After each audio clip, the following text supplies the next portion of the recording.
Venga, levante su mano derecha al cielo conmigo y repita después de mí lo siguiente: estoy listo.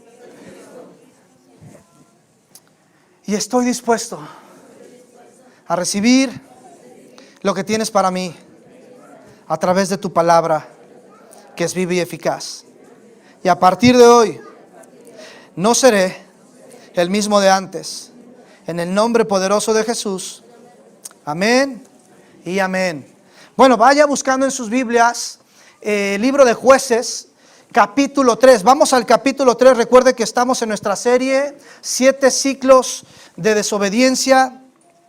¿Quiénes han estado acompañándonos en los 2 primeros capítulos de esta serie, el de los jueces? Los primeros 2 capítulos, ¿quién nos ha acompañado o quién ya se los echó al menos por YouTube? Porque ya están, ¿no? ¿Alguien no está familiarizado con la serie? Levante su mano. Bueno, ahorita vamos a entrarlo brevemente. Libro de los Jueces tiene que ver con 12 jueces aquí mismo en este libro, 12 jueces que ya se encargó Edson de mencionarlo la vez antepasada que estuvo predicando él, el capítulo 2 precisamente. No estamos hablando de un jurista, ¿no? No estamos hablando de una persona que tiene una toga negra y que está puesto en un lugar para impartir justicia, no. El libro de los jueces hace referencia a personas que fueron levantadas por Dios para libertar. Dáselos a los chicos, hija, por favor. A Denise, gracias, hija. Fue levantado para... Ojo, hombres, incluso de esos 12 jueces vamos a ver una mujer. Una mujer que fue levantada por Dios para liderar, para juzgar a Israel. Y está increíble la historia de esta mujer. Hablamos de personas que fueron levantadas por Dios para traer libertad, salvación al pueblo de Israel, ya que se encontraban sumergidos en la más densa oscuridad. Decíamos que los pueblos de Canaán estaban gobernados por 3 áreas. Número 1, decíamos, el sexo. No vamos a meternos en detalles. Número 2, el dinero. Y número 3, en su forma de acercarse a Dios. Ojo, en su forma de acercarse a Dios. Esto es, yo busco a Dios a mi manera, no como Dios quiere que lo busque. ¿Y qué creen? El pueblo de Israel empezó a adoptar las mismas costumbres. Ya lo vimos desde el verso 19 del capítulo 1. Todo venía bien. Muere Josué, quien fue el sucesor de Moisés, quien estuvo liderando al pueblo de Israel. Muere Josué, pero el pueblo de Israel se levanta y va en busca de Dios y dice: hey, ¿quién va a levantarse ahora? ¿Quién va a continuar con este periodo de conquista? Y Jehová le dice Judá, ¿no es cierto? Jehová le dice Judá, y Judá le dice a la tribu de Simeón, sus hermanos: ¿nos puedes acompañar a conquistar los territorios? Y cuando te toque conquistar los tuyos, nosotros te apoyamos. Y resulta que vienen conquistando, venciendo, porque Jehová estaba con ellos. Pero en el verso 19 nos dimos cuenta que no empezaron, o más bien empezaron a hacer alianzas con los enemigos. En lugar de desterrarlos, en lugar de quitarlos, echarlos fuera de sus territorios que Dios ya les había dado, empiezan a hacer amistad con ellos. ¿Qué dijeron? Pues que nos paguen tributo y no pasa nada. Que nos pasen una mordidita cada año y mira, todos felices y contentos. Peor error. El peor error que cometieron fue convivir con su pecado. Ya lo vimos. Qué duro es para las personas que hacen amistad con su pecado. No es el tema, ya lo vimos, véalo en YouTube, estuvo muy fuerte ese mensaje. Y luego Edson ya nos vino a compartir el capítulo 2, en donde viene la apostasía del pueblo de Israel. ¿Qué es apostasía? Abandonar por completo a Dios. Tanto así que el capítulo 2 nos dio un versículo tan fuerte y dice que en ese tiempo, esa generación, la que se levantó, no conocía a Dios. Edson fue muy claro, muy específico en desmenuzarnos esa parte. ¿Por qué esa generación no conocía a Dios? Porque los padres, los líderes religiosos habían fallado en comunicar la palabra de Dios. Lo vimos en Deuteronomio capítulo 6, desde el verso 6 hasta el 10 me parece. La instrucción fue muy clara de parte de Dios. Ustedes van a tener que enseñar la palabra, a levantarse, al acostarse, en todo momento, en todo tiempo. Ahí está. Es muy específica, es muy clara la enseñanza. Y entramos al capítulo 3, que me atrevo a decir yo, mis amigos, que los primeros versículos que vamos a encontrar ahí tienen que ver precisamente con esta parte de la apostasía de la iglesia. Repito, tiene que ver con la apostasía de la iglesia. ¿Estamos listos? Venga, vamos al capítulo 3, ya están sus Biblias.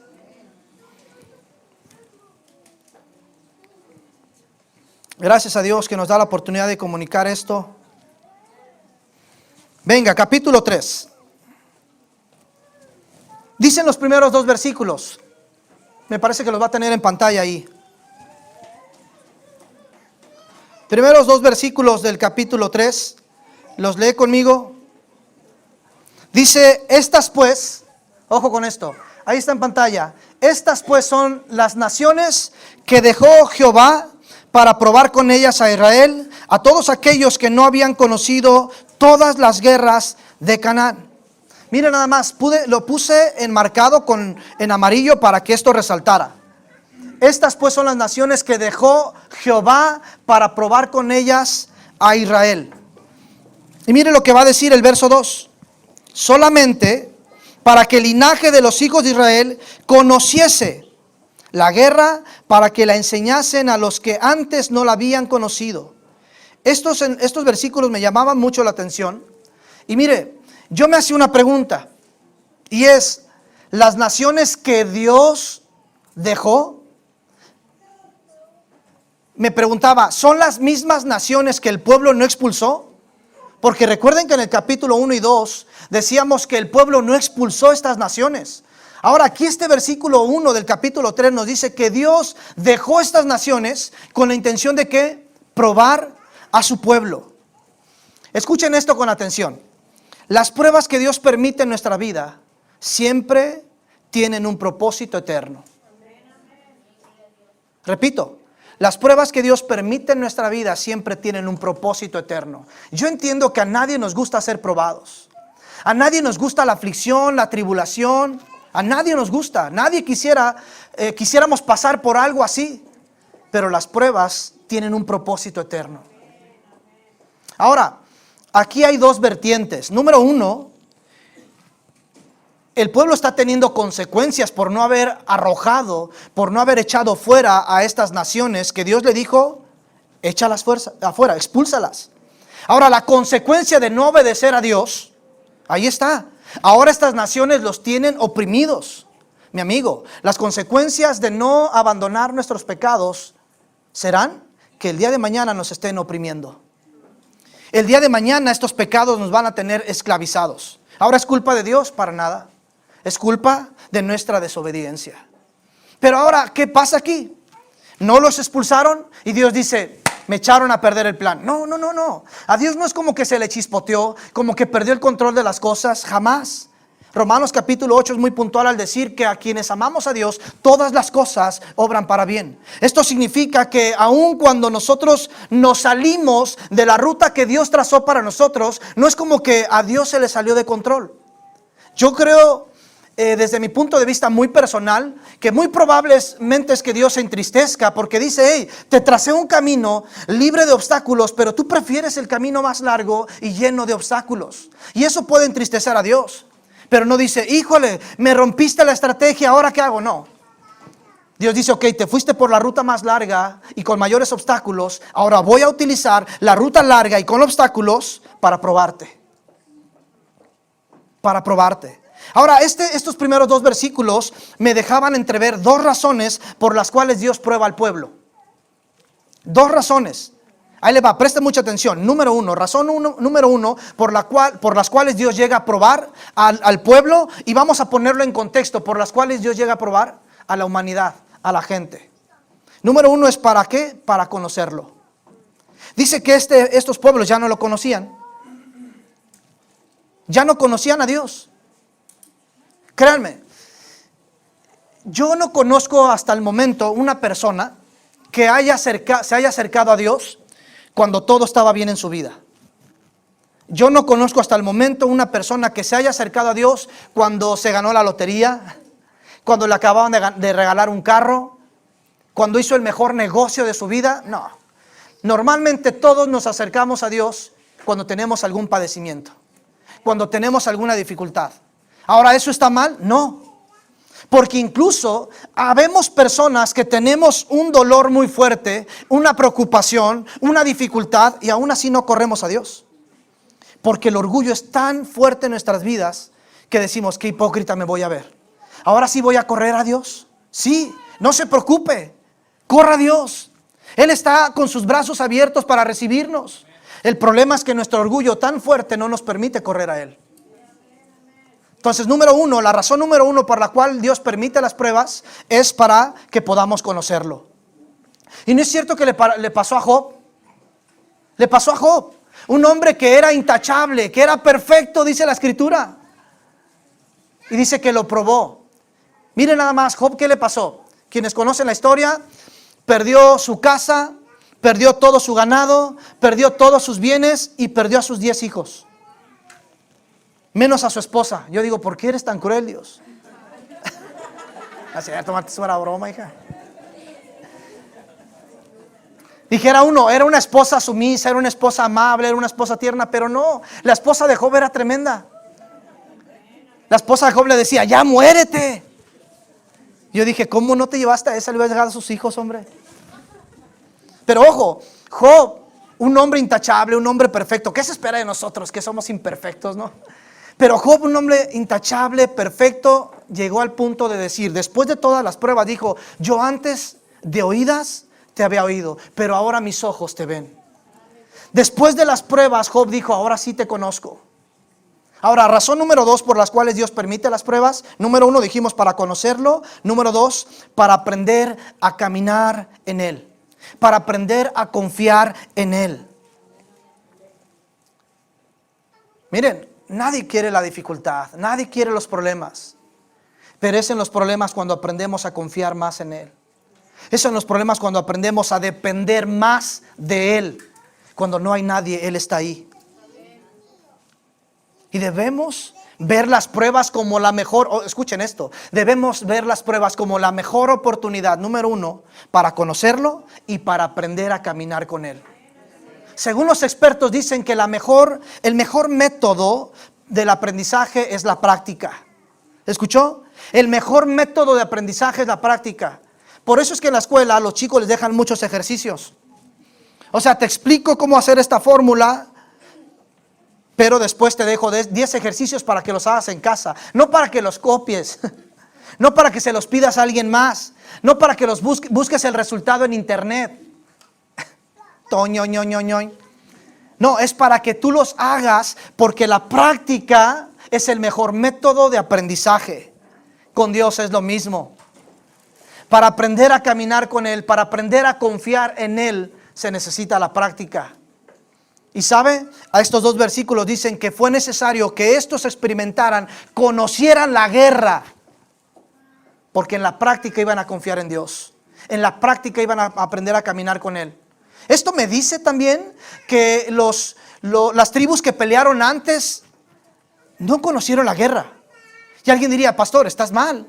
Si los vimos pelear en esos 2 capítulos, los vimos que salieron a la batalla, sí. Pero sabe, yo me atrevo a decirlo así, salieron a jugar. ¿Por qué? Porque Dios iba con ellos. ¿No les dijo que la batalla ya estaba ganada? Simplemente salieron a hacer acto de presencia, pero no a pelear. Dios les dijo, ok, me han sacado de sus vidas, ahora sí van a pelear. Ahora sí van a aprender lo que es pelear. Mis amigos, asegúrese de no sacar a Dios de su vida, porque entonces sí sabrá, sí empezará a saber lo que es pelear. Pastor, si supiera todo lo que he sufrido, todo lo que he padecido, bueno, si lo hace de la mano de Dios, le aseguro que va a ser diferente. Pero si Dios no está con usted, mucho cuidado. Versos 3 al 6, pues bueno, básicamente nos muestra ahí los 4 grupos nacionales que se levantan en contra de Israel para oprimirlos. Ahí lo va a encontrar en el verso 3 específicamente. Hablamos de los filisteos, hablamos de Baal Hermón, ¿qué más tenemos en el verso 4? Verso 5, a los eteos, amorreos y fereceos, heveos, jebuseos. Estamos hablando de 4 nacionalidades que se levantan para oprimir al pueblo de Israel. Para mí el versículo 6 es clave, ahí lo tienen en pantalla, apenas si se alcanza a ver. No, el verso 6 es clave, dice, y tomaron de sus hijas por mujeres, y dieron sus hijas a los hijos de ellos, y sirvieron a sus dioses. Mire, la razón por la que estas naciones empezaron a oprimir al pueblo, ahí está. Uno de los mandatos que Jehová le dio al pueblo de Israel es, miren, cuando llegues a esas tierras que yo ya te entregué, no te mezcles entre esos pueblos. No des a tus hijas en casamiento con los guapetones que están en esas regiones, no se las des. No permitas que tus hijos se unan en casamiento con aquellas mujeres hermosas de esas naciones, no lo permitas. ¿Por qué? Porque te van a corromper. Miren, esto le pasó a Salomón, el hombre más sabio sobre la tierra, según el más sabio sobre la tierra. Porque miren, se aventó 700 esposas y 300 concubinas. Ahí nomás para el gasto. Ahí nomás. Decimos los que estamos casados y con trabajo podemos con una. Este compa se aventó 700 esposas, 300 concubinas. ¿Y sabe qué es lo que pasa con Salomón? Que estas terminaron por inclinar su corazón a la idolatría. Yo sé que aquí hay muchos chicos que están pensando, es que ese muchacho que está en la escuela, sí, no va a la iglesia, no es cristiano, es un malandrote de primera, pero está bien sabroso. Yo lo convierto a Cristo. No le juega al vivo, hemos visto eso muchas veces, Martita y yo. Ni los convierten, ni acaban ustedes convertidos a ellos, o peor que ellos. No le jueguen al vivo. Y estas personas se mezclaron, no es el tema, para que no se espanten. Lo que me llamaba mucho la atención es que hace un enlistado aquí, 4 nacionalidades. En la primera, los filisteos, y da 5 nombres de 5 príncipes que estaban gobernando Filistea, de 5 regiones. ¿Qué le quiero decir con esto? Grabe esto en el corazón. Posiblemente sería bueno enlistar el número de pecados que han estado oprimiendo nuestras vidas. ¿Escuchó? Posiblemente, repito, posiblemente sería bueno enlistar el número de pecados que han estado oprimiendo nuestras vidas. ¿Alguna vez usted se ha dado la oportunidad de sentarse y reflexionar y decir, ¿en qué estoy mal? Mire, es muy raro que alguien haga esto. Podemos sentarnos y decir en qué está mal el otro. Y para eso, miren, nos pintamos solos, Somos muy buenos en remarcar los errores de otros, pero no los nuestros. Nos encanta hablar mal de otros, pero nunca hablamos mal de nosotros mismos. ¿Se ha percatado de eso?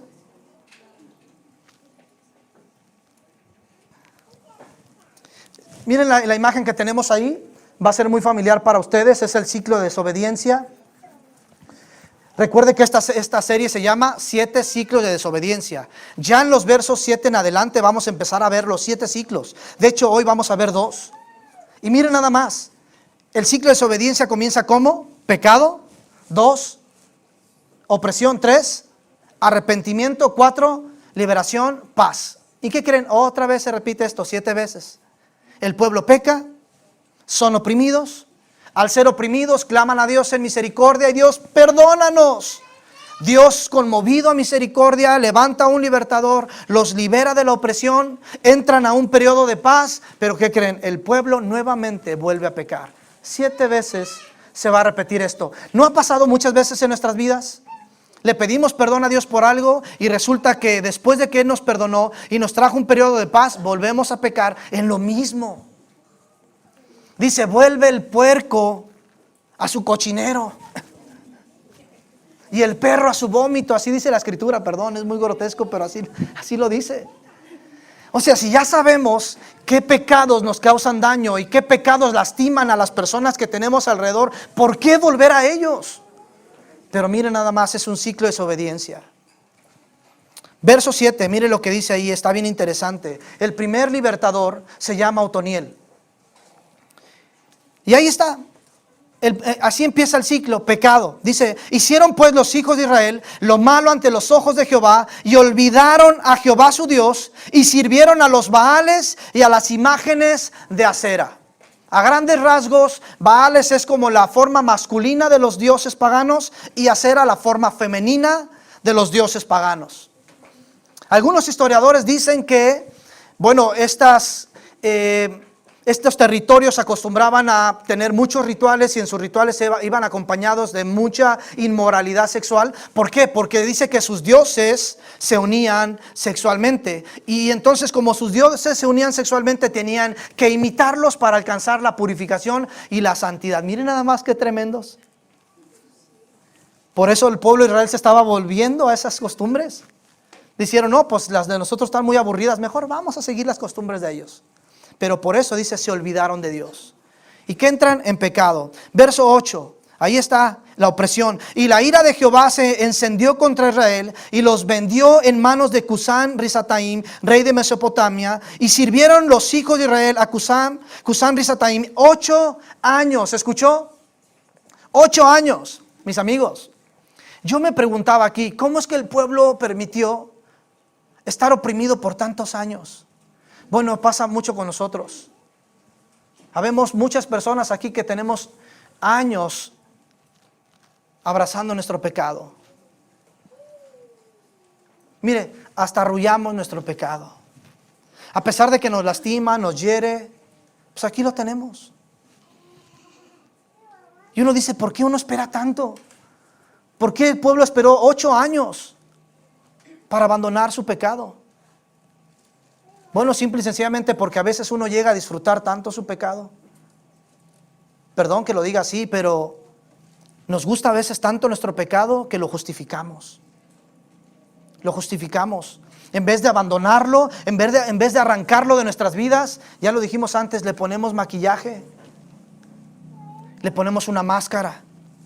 Y miren nada más qué es lo que pasa, verso 9. Ahí vemos el arrepentimiento. Entonces clamaron los hijos de Israel a Jehová, y Jehová levantó un libertador. ¿Qué dice ahí? Se movió todo, ¿eh? Bueno, hice mi mejor esfuerzo. Y se levanta un libertador. Levanta un libertador y los liberta y es Otoniel. Miren nada más, Otoniel. Se sabe muy poco de él, Se sabe muy poco de Otoniel. Pero creo que no necesitamos investigar más. El verso 10 nos dice lo importante que era este personaje. Dice, y el Espíritu de Jehová vino sobre él y juzgó a Israel y salió a la batalla. Y Jehová entregó en su mano a Cusán Risataim, rey de Siria, y prevaleció su mano contra Cusán Risataim. Y reposó la tierra 40 años y murió Otoniel, hijo de Cenaz. Y ahí entramos en un periodo de paz. ¿Cuánto duró este periodo de paz? 40 años. Miren nada más. ¿Por qué? Porque el pueblo clamó. Repito, alguien diría, ¿yo clamar a Dios ahora? ¿Sería un hipócrita si nunca lo he buscado? No importa. Dios está presto. Salmos capítulo 103, me parece que es el versículo 8, dice que Él es misericordioso y clemente, tardo para la ira y grande en misericordia. Dice que el momento, en el instante en que el pueblo de Dios clamó a Jehová, Dios respondió. ¿Acaso Jehová dijo, ahora sí me buscas? Pues no. Te voy a dejar 1 año más, 8 años más para que sufras. No, no es como muchos padres somos. Dios no es como muchos padres somos. Nosotros queremos extenderles el castigo a nuestros hijos, a pesar de que ya se disculparon o pidieron perdón. Bueno, para ello hay que identificar si el perdón es genuino. Estoy seguro que el perdón que el pueblo expresó, el arrepentimiento más bien era genuino. Que Dios escuchó inmediatamente, no tardó años, fue inmediato. Al instante Dios respondió y levanta un libertador llamado Otoniel. ¿Quién era este Otoniel? ¿Se acuerdan de ese en el capítulo 1, ese Otoniel que fue bien vivo? Caleb. Dice, quien suba a Debir y conquiste ese territorio, le voy a dar a mi hija Axa.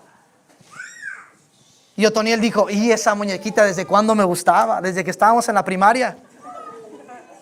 Ahora ya estamos en la prepa. En cuanto escuchó que Caleb daba a su hija en casamiento, quien conquistara ese territorio, Otoniel dijo, yo voy, yo subo. ¿Y qué creen? Conquista el territorio, le dan a Axa como su esposa, y Axa, movida por Otoniel, le dice, hey, dile a tu papá que si te regala otros territorios, ya te dio tierras en el Negev, pero dile que te dé tierras en la parte norte y sur, donde hay oasis, donde hay agua. Y que vimos a Axa de acercarse a su padre Caleb y decir, pa, ¿me regalas unos terrenitos? Y Caleb, movido a compasión, dice que le dio. Entonces vemos a este Otoniel, es el mismo. Es el mismo quien liberta al pueblo y lo lleva a un periodo de 40 años de paz. ¿Por qué? Porque el Espíritu de Dios estaba sobre él. La siguiente historia, los siguientes versículos está muy fuerte, así que agárrese. Mire lo que dice el verso 12. Ahí está el segundo libertador, el segundo juez es Ahod. Diga conmigo, Ahod. Mire nada más, esto está increíble. Se va a despertar con esto. Volvieron los hijos de Israel, nuevamente este ciclo. Volvieron 40 años de paz. Y dice, volvieron los hijos de Israel a hacer lo malo ante los ojos de Jehová. Y Jehová fortaleció ¿a quién? Eglón, rey de Moab. Miren, Eglón significaba, es bien curioso. Eglón significaba vaca delgada. Quédese con eso. Eglón significaba vaca delgada. Me acordé de Martita porque así le dice mi cuñada Marta, delgada, sin lo de vaca, ¿no?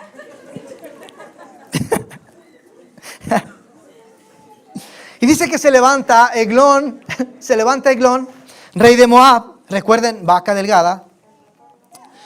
Dice, por cuanto había hecho lo malo ante los ojos de Jehová, juntó consigo a los hijos de Amón y de Amelec. O sea, Eglón no solamente fue solo. Se hizo de otro grupo de vándalos. ¿Para qué? Para oprimir al pueblo de Israel. Y vino e hirió a Israel y tomó la ciudad de las palmeras. La ciudad de las palmeras también es considerada Jericó. ¿Recuerdan? El primer territorio que conquistó Josué. Ese lugar donde tuvieron que dar 6 vueltas durante 6 días. Y el séptimo día dieron 7 vueltas y los muros se cayeron. Jericó es la ciudad de las palmeras. ¿Y qué creen? Ahora nuevamente está conquistada por los enemigos. ¿Por qué? Porque se olvidaron de Dios. Y dice ahí, escuchen esto con atención. Verso 14. Y sirvieron los hijos de Israel a Eglón, rey de los moabitas, ¿cuántos años? 18 años. Anteriormente, ¿cuántos años fueron? 8. Ahora 18. Miren, mis amigos, si no sacamos nuestros pecados de nuestra vida, después este dolor se va a ir prolongando más y más. Verso 15, ahí vemos nuevamente el arrepentimiento. Y clamaron los hijos de Israel a Jehová, y Jehová les levantó un libertador, a Ahod, hijo de Gerá, benjaminita, el cual era zurdo. ¿Hay alguien aquí que sea zurdo? Levante su mano. ¿No? Bueno, ¿qué creen? Dice que era benjaminita. La tribu de Benjamín era la más pequeña. O sea, nadie se imaginaba que algo bueno o un libertador, un salvador saliera de esa tribu. Jamás se imaginó alguien que algo bueno pudiera salir de esa tribu. Y ojo, Dios ya levanta un libertador y se llama Ahod, pero resulta que era zurdo. ¿Y por qué ese dato en la Biblia? Anteriormente, una persona zurda era considerada como una persona maldecida. Es como tuvo mala suerte. Es más, las personas que nacían zurdas se les obligaba a volverse diestros. Pero, ¿cómo es que se le llama, por ejemplo, a las personas que somos derechos? Diestros. Y a las personas que son zurdas, siniestros. ¿Sí? Es diestro, siniestro. ¿Y no es cierto que hasta el nombre está raro? Por supuesto, por eso eran consideradas las personas que eran zurdas, siniestras. Y decían, Ahod, él nos va a libertar de la opresión si él es zurdo. Bueno, se dice que posiblemente Ahod tenía una discapacidad, porque recuerde que a todos los obligaban a hacerse diestros. Pero Ahod no. Ahod sigue siendo zurdo, porque se cree que tenía una discapacidad en la mano derecha. Ahora, nada más es un dato interesante. Continuamos y dice así.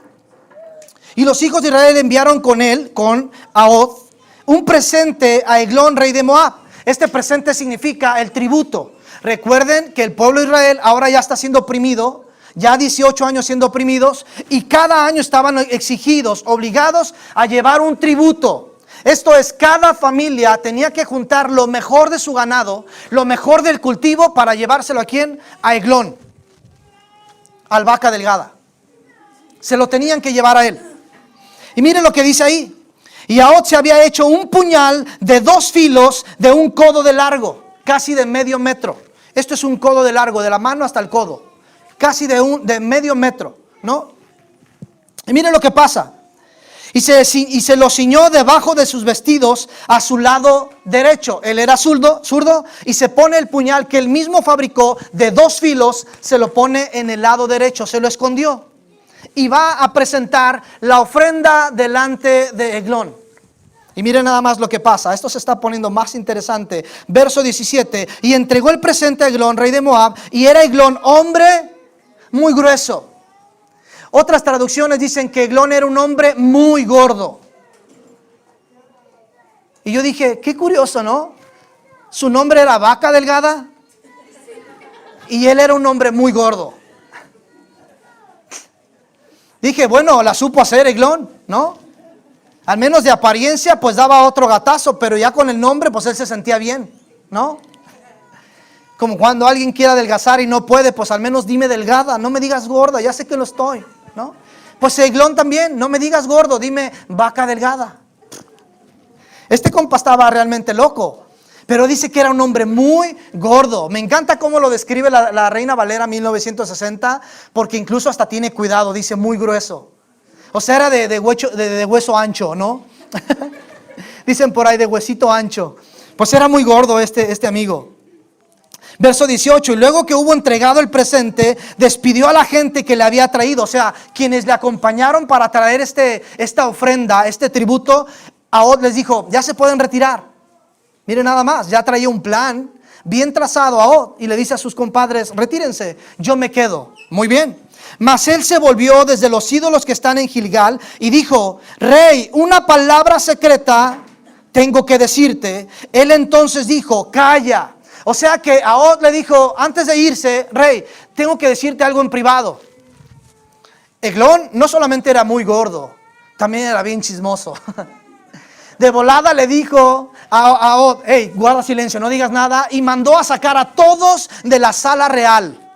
A todos. Y miren nada más lo que sucede. Entonces, calla y saliendo delante de todos, verso 20, y se le acercó a Ahod, estando él sentado solo en su sala de verano. Se dice que la sala de verano era como una casita en una montaña. No, esto se utilizaba para que los reyes pudieran relajarse y no los pudieran interrumpir, ¿no? Básicamente así. Y se acercó a Ahod, estando en la sala, sentado en la sala de verano, y Ahod dijo, tengo palabra de Dios para ti. Recuerden que este hombre, Eglón, era un hombre idólatra. Cuando él escucha que Ahod tiene un mensaje de parte de Dios, él piensa que tiene que ser reverente. No a Jehová, Dios de los israelitas, sino a sus dioses, a los Baales, a los de Acera. Así que Eglón piensa que tiene que ponerse de pie para recibir este mensaje de parte de Dios, pero, ojo, con D minúscula. Pero Ahod traía un mensaje de parte de Dios con D mayúscula. Con el Dios, un mensaje de parte del Dios de los ejércitos. Y miren nada más lo que sucede, ¿están ahí? Él entonces se levantó de la silla, verso 21, entonces alargó a Ahod su mano izquierda y tomó el puñal de su mano derecha y se la metió por el vientre, de tal manera que la empuñadura entró también tras la hoja y la gordura cubrió la hoja, porque no sacó el puñal de su vientre y salió el estiércol. Sí, vi sus caras de ustedes como... "Ugh". Yo dije, Dios, ¿era necesario estos detalles?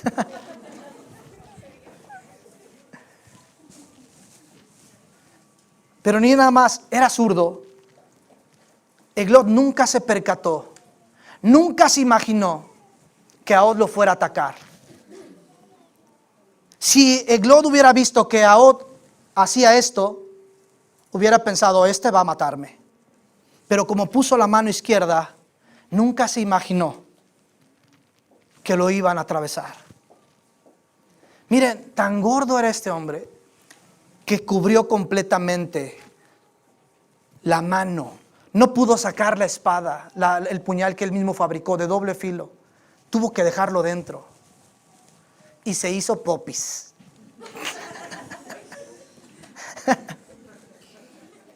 Otras traducciones dicen se le vaciaron los intestinos. Qué fuerte, ¿no? Yo le decía a Dios, en serio, mientras estaba en Mazatlán,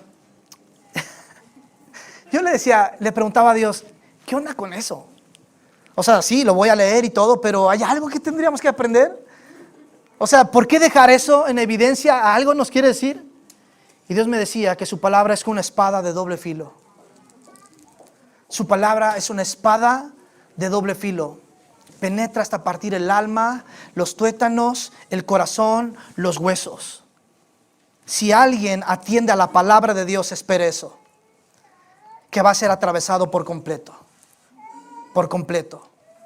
Por completo. ¿Con qué intención? De matarnos, de matar al viejo hombre que está en nosotros. Sí, tiene toda la intención de matar al viejo hombre que está en nosotros. Alguien decía, escuché a un predicador hablando de Ahod y decía, pero Ahod mintió. Le dijo que tenía un mensaje de Dios, de parte de Dios, y lo mató. Y yo entré en mí pensé, dije, no, el mensaje de Dios es eso. Se acabó el tiempo de la opresión y lo mató. Porque a partir de ese momento, Ahod regresa y levanta a su pueblo y dice, vamos a atacarlos. Y dice que matan a 10,000 moabitas. Y de ahí entran en un periodo de paz. ¿Sabe de cuántos años? 80 años. 80 años de paz. Ahod no mintió. Le dijo, traigo el mensaje de parte de Dios. Y el mensaje de parte de Dios es, se acabó la opresión. Porque el pueblo de Dios clamó. El pueblo de Dios clamó y tiene un libertador. Por último, lea conmigo el verso 31.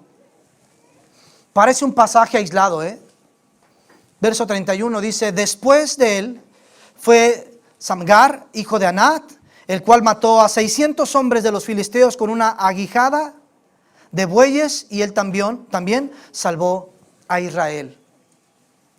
Miren, lo que es Otoniel, presten atención en esto, ya estamos por finalizar. Lo que es Otoniel y Ahod fueron jueces que juzgaron a Israel. O sea, durante 40 años Otoniel juzgó a Israel. Durante 80 años Ahod juzgó a Israel. Pero Samgar fue un libertador, pero él no juzgó nada. Se dice que Ahod y Samgar fueron contemporáneos. ¿A qué me refiero? Se dice que mientras Ahod estaba peleando con los moabitas, por otro lado querían atacarlo los filisteos, y Dios levanta a Samgar y liberta al pueblo de los filisteos. 600 hombres. Mata con una aguijada de bueyes. No con una quijada. Una aguijada era una vara larga con una punta de hierro que servía para pastorear las ovejas. Y miren nada más, 600 hombres con eso mató. Él solito, Él solito. Ahora uno ve un cholo por aquel lado y mejor nos cambiamos, ¿no? O sea, si vienen en nuestra trayectoria, mejor nos cambiamos. Y este amigo se enfrentó a 600 y los mató. Para cerrar, ¿qué le quiero decir con esto? ¿Qué nos quiere decir capítulo 3? Mire, Otoniel fue lleno del Espíritu Santo. Ahod le sacó provecho a su discapacidad o a su debilidad. Samgar confió y puso al servicio de Dios lo que había en su mano. Samgar no corrió buscando una espada. Samgar dijo, ¿qué tengo en la mano? Una aguijada. Y con eso destruyó a los filisteos. Mi amigo, probablemente alguien está esperando un libertador para que lo liberte de la opresión que ha estado experimentando en su vida, sea matrimonio, familia, finanzas, lo que sea. Quizás alguien está esperando que Dios levante a un libertador, pero le digo una cosa. Hoy en día cada uno de nosotros tenemos características de Otoniel, de Ahod y de Samgar. Deberíamos.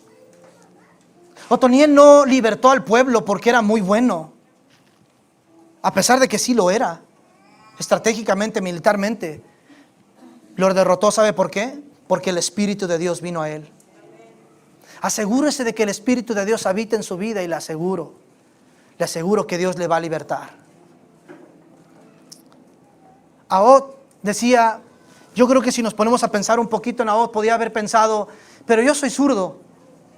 ¿Quién me va a creer? ¿Quién me va a hacer caso? ¿Acaso Dios me puede usar si se supone que estoy maldecido?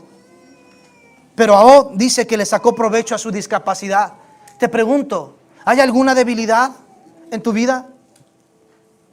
¿Piensas que no tienes las capacidades para hacer aquello que Dios puede hacer a través de tu vida? Confía en Dios. A Moisés le pasó. Jehová le dice, tú vas a libertar al pueblo. Y Moisés dice, pero si yo soy tartamudo. Y Jehová levanta a Moisés y lo convierte en el libertador del pueblo de Israel. Jesús le dice a sus discípulos, alimenten ustedes a la gente. Y dice, pero ¿cómo?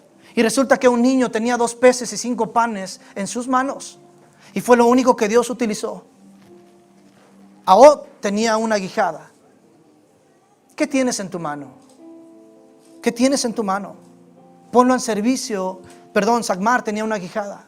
¿Qué tienes en tu mano? Ponlo en servicio de Dios. Lo que tengas en tu mano. ¿Cuáles son tus dones? ¿Cuáles son tus fortalezas, tus destrezas, tus habilidades? Ponlas al servicio de Dios. Dejemos de estar poniendo nuestros miembros al servicio de la carne y pongámoslos para el servicio de Dios. Él quiere libertarte hoy. Él ya no quiere que sigas oprimido.